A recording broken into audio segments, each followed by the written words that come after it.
Hello everyone. Let's jump straight into this game. I have the black pieces. 1. e4 h6. My opponent starts with e4. I play h6, which is a very quiet, slightly passive move, but let's see where it leads. 2. bc4 nf6. White develops the bishop to an active square. I bring my knight out to f6, attacking the e4 pawn. 3. d3 nc6. White defends the pawn, and I continue with my development, bringing the other knight to c6. 4. nc3 ne5. I decide to jump my knight to e5, putting immediate pressure on White's bishop on c4. 5. bf4. And this is a big mistake. My opponent develops their other bishop and just forgets about the one on c4. They've hung a free piece. 5. nxc4. So, I simply capture it. Knight takes c4. I am now up a full bishop for free. 6. nb5. My opponent tries to complicate things with knight to b5, attacking my c7 pawn. 6. nxb2. I'm not worried about that. I play a counter tactic. Knight to b2. This forks the queen and the rook, so White has to respond. 7. qb1. White is forced to move the queen to b1 to defend the rook. 7. nh5. I continue the attack, bringing my other knight to h5, which now attacks the bishop on f4. 8. nxc7+.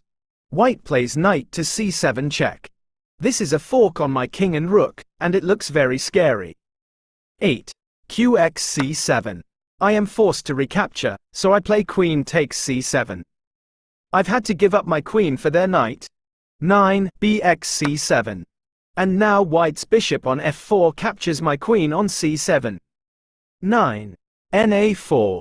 So, let's stop and look at the material. It was a very confusing sequence. I won a free bishop on c4. I then lost my queen. In exchange for my queen, I won White's knight and White's bishop. So, I have lost my queen, but I have gained 3 minor pieces. That is a fantastic trade for me.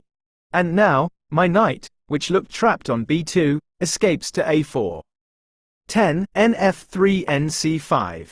White develops their knight, and I relocate my knight to c5, which is a beautiful, active square. 11. g4 nf6. White plays g4, trying to kick my knight. I simply retreat it to f6.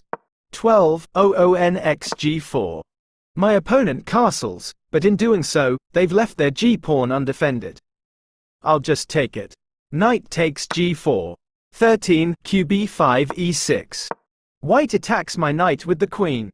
I defend it by playing e6, which also nicely opens a line for my dark squared bishop. 14. rab1 b7. White brings the rook into the game.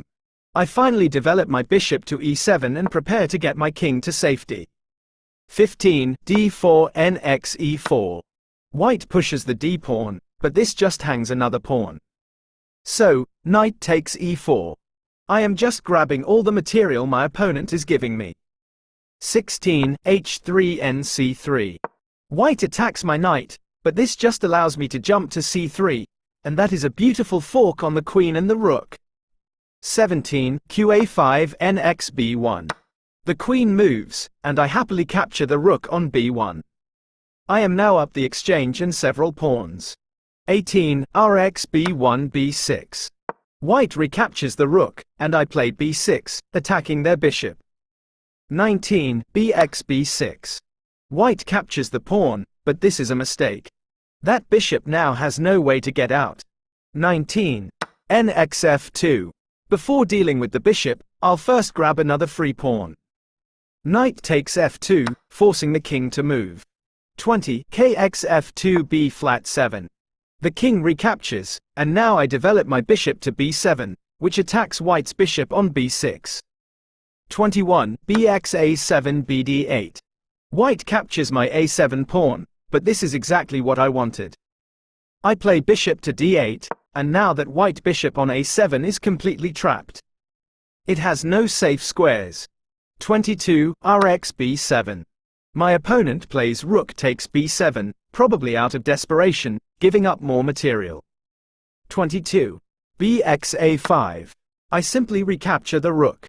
At this point, I am up a full rook, I'm up pawns, and my opponent's other bishop is still trapped. This is a completely winning position. And right here, my opponent abandoned the game.